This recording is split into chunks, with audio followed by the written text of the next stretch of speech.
आपका स्वागत है गोल्डन फ्यूचर प्लेटफॉर्म में। आज 18 नवंबर 2022 है और मैं आप लोग के लिए 10 इंपॉर्टेंट करंट अफेयर का क्वेश्चन लेके आई हूँ जो आपके आने वाले एग्जाम के लिए बहुत ही ज़्यादा इंपॉर्टेंट रहेगा। अगर आप लोग मेरे चैनल पर नए हो तो चैनल को सब्सक्राइब कर लेना और बेल आइकन दबाना मत भूलना, जिससे कि आप लोग को मेरे आने वाले करंट अफेयर वीडियोज़ के नोटिफिकेशन मिल जाए और आपका एक भी इंपॉर्टेंट वीडियोज़ मिस ना होने पाए। आज का हमारा पहला क्वेश्चन है, हाल ही में अंतर्राष्ट्रीय विद्यार्थी दिवस कब मनाया गया है? इसका सही आंसर है ऑप्शन ए 17 नवंबर को अंतर्राष्ट्रीय विद्यार्थी दिवस मनाया गया है। इंपॉर्टेंट पॉइंट से देख लेते हैं हम लोग। अंतर्राष्ट्रीय विद्यार्थी दिवस को हर साल 17 नवंबर को मनाया जाता है। 17 नवंबर 1939 को द्वितीय विश्व युद्ध के दौरान यूनिवर्सिटी ऑफ प्राग में पढ़ने वाले 1200 स्टूडेंट्स अपनी जान गंवा बैठे थे। साल 1941 में पहला अंतर्राष्ट्रीय विद्यार्थी दिवस मनाया गया था।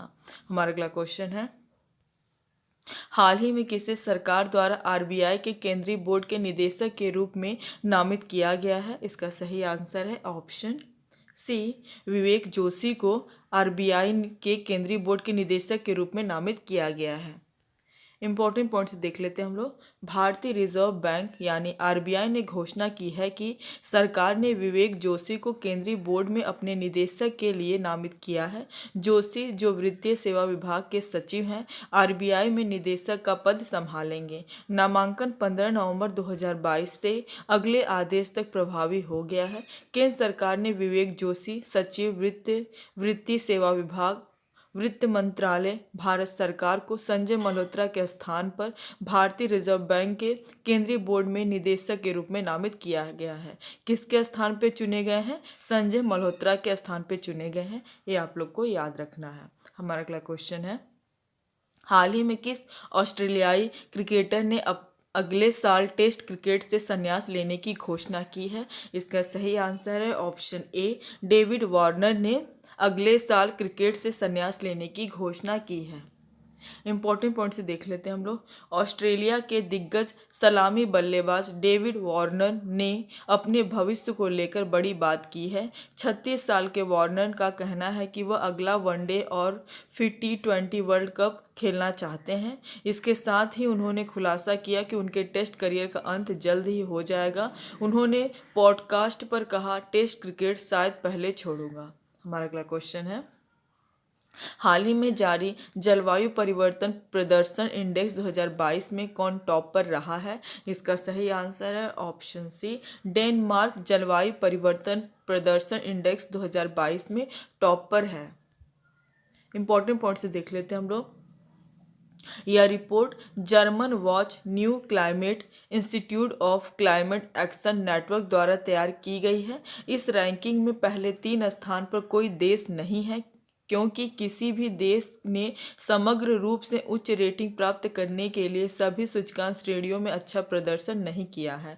इस रैंकिंग में डेनमार्क को चौथे स्थान पर रखा गया है। इसके बाद स्वीडन और चिली का स्थान है। क्लाइमेट चेंज परफॉर्मेंस इंडेक्स यानी CCPI में भारत 8वें स्थान पर पहुंच गया है। भारत 63 देशों की जारी रैंकिंग में यह स्थान हासिल किया है।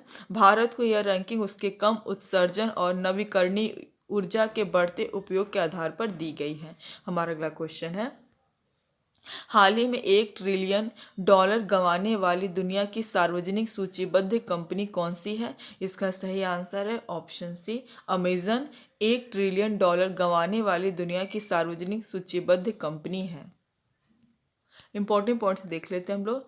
अमेजन इंक के नाम एक बेहद खराब रिकॉर्ड जुड़ गया है। अमेजन बाजार $1 ट्रिलियन खोने वाली दुनिया की पहली सार्वजनिक रूप से सूचीबद्ध कंपनी बन गई है। समाचार एजेंसी ब्लूमबर्ग की रिपोर्ट के अनुसार बढ़ती मुद्रास्फीति, सख्त मौद्रिक नीतियों और निराशाजनक कमाई के संयोजन ने इस साल कंपनी के शेयरों में ऐतिहासिक बिकवाली शुरू कर दी है। ई कॉमर्स क्लाउड सेवा कंपनी के शेयरों में 4.3% की गिरावट आई, जिससे इसका बाजार मूल्य जुलाई 2021 में $1.88 ट्रिलियन के रिकॉर्ड स्तर से गिरकर लगभग $879 बिलियन हो गया है। हमारा अगला क्वेश्चन है, हाल ही में किस देश के धावक केनेथ किप्रोप रेंजू पर 5 साल का डोपिंग प्रतिबंध लगाया गया है? इसका सही आंसर है ऑप्शन ए, केन्या देश के धावक केनेथ किप्रोप रेंजू पर 5 साल का डोपिंग प्रतिबंध लगाया गया है। इंपॉर्टेंट पॉइंट्स देख लेते हैं हम लोग। अप्रैल में प्राग हाफ मैराथन के विजेता केनेथ किप्रोप रेंजू को संदिग्ध डोपिंग के लिए निलंबित केन्याई एथलीटों की लंबी सूची में नवीनतम के रूप में 5 साल के लिए प्रतिबंधित कर दिया गया है। केनेथ किप्रोप रेंजू जो 26 वर्षीय हैं को प्रतिबंधित पदार्थ मेथास्टेरोन की उपस्थिति उपयोग के लिए प्रतिबंधित कर दिया गया है। केनेथ किप्रोप रेंजू सहित कुल 54 केन्याई एथलीटों को डोपिंग के लिए प्रतिबंधित किया गया है। हमारा अगला क्वेश्चन है, हाल ही में किसने बेंगलुरु टेक शिखर सम्मेलन का उद्घाटन किया है? इसका सही आंसर है ऑप्शन बी, नरेंद्र मोदी ने बेंगलुरु टेक शिखर सम्मेलन का उद्घाटन किया है। इंपॉर्टेंट पॉइंट से देख लेते हैं हम लोग। मोदी ने वीडियो संदेश के माध्यम से बेंगलुरु टेक समिट का उद्घाटन करते हुए कहा, भारत के प्रौद्योगिकी समानता और सशक्तिकरण की एक ताकत है और युवाओं को सूचना सुपर हाईवे से जोड़ा जा रहा है। हमारा अगला क्वेश्चन है, हाल ही में किस राज्य सरकार ने पेशा कानून लागू किया है? इसका सही आंसर है ऑप्शन बी, मध्य प्रदेश सरकार ने पेशा कानून लागू किया है। इंपॉर्टेंट पॉइंट से देख लेते हैं हम लोग।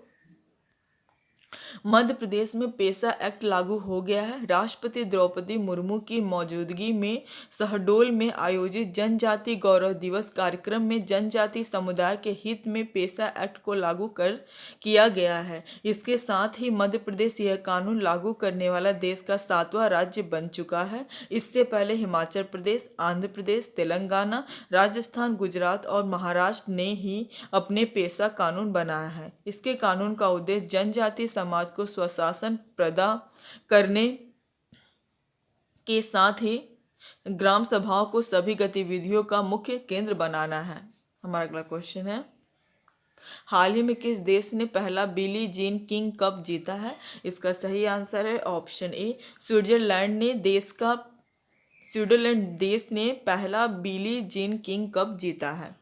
इंपॉर्टेंट पॉइंट से देख लेते हैं हम लोग। स्विट्जरलैंड ने महिला पेशेवर tennis tournament Billie Jean King cup का खिताब जीत लिया है। स्विट्जरलैंड ने पहली बार यह खिताब जीता है। स्विट्जरलैंड ने ऑस्ट्रेलिया को 2-0 से हराकर यह टूर्नामेंट जीता है। हमारा अगला क्वेश्चन और आखिरी क्वेश्चन है, हाल ही में G20 का अध्यक्ष कौन सा देश बना है? इसका सही आंसर है ऑप्शन डी, भारत G20 का अध्यक्ष बना है। इंपॉर्टेंट पॉइंट्स देख लेते हैं हम लोग। भारत G20 संगठन का नया अध्यक्ष बन गया है। बाली में 2 दिनों से चल रही बैठक के अंतिम दिन इंडोनेशिया के राष्ट्रपति जोको विडोडो ने पीएम नरेंद्र मोदी को G20 की अध्यक्षता का दायित्व सौंपा। पीएम मोदी ने इस अवसर को हर भारतवासी के लिए एक गौरव की बात बताते हुए कहा कि भारत की अध्यक्षता में G20 एक समावेशी, निर्णायक, महत्वाकांक्षी और क्रियाशील संगठन के तौर पर काम करेगा। कल का जवाब है, हाल ही में 41वां भारतीय अंतर्राष्ट्रीय व्यापार मेला कहाँ शुरू हुआ है? इसका सही आंसर है ऑप्शन ए, नई दिल्ली में 41वां भारतीय अंतर्राष्ट्रीय व्यापार मेला शुरू हुआ है। आज का सवाल है, हाल ही में अंतर्राष्ट्रीय गीता महोत्सव का आयोजन कहाँ किया जाएगा? इसका सही आंसर आप लोग कमेंट बॉक्स में दीजिएगा। आज के लिए बस इतना ही। Thank you for watching.